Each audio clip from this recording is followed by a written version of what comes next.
La position en retrait de la Bundeswehr sur les scènes des conflits internationaux est inscrite dans ses gènes.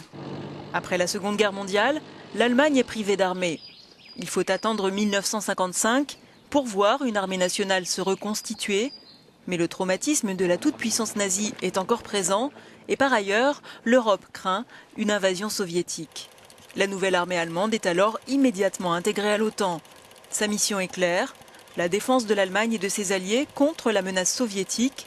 Et c'est à ce rôle-là, sorte d'avant-poste de la défense de l'Ouest, qu'elle sera assignée jusqu'à la fin de la guerre froide, se gardant ainsi de toute intervention militaire.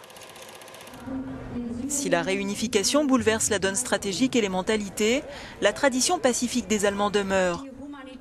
Régulièrement, comme hier, ils manifestent en nombre contre toute intervention de leur pays à l'étranger. Régulièrement donc, il faut affronter, outre le vote au Parlement, une opinion publique peu favorable. Mais le tournant s'opère toutefois au début des années 90.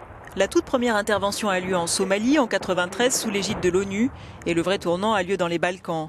L'aviation allemande participe aux opérations de l'OTAN en Bosnie en 95-96, puis au Kosovo et plus tard en Afghanistan, dans le cadre de la Force internationale d'assistance et de sécurité de l'OTAN.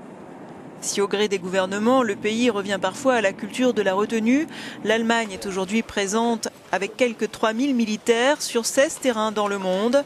La majeure partie des effectifs reste en Afghanistan. En 2011, toutefois, lors du vote décisif au Conseil de sécurité de l'ONU sur l'intervention en Libye, l'Allemagne figure parmi les abstentionnistes aux côtés de la Russie et de la Chine. Une décision mal perçue, y compris parfois sur le plan intérieur, et qui l'isolera de ses partenaires européens. L'an dernier, Berlin décidait de former et de fournir des armes aux Peshmerga, les combattants kurdes qui luttent contre les djihadistes en Syrie et en Irak. Aujourd'hui, l'Allemagne entre de plain pied dans la guerre contre Daesh.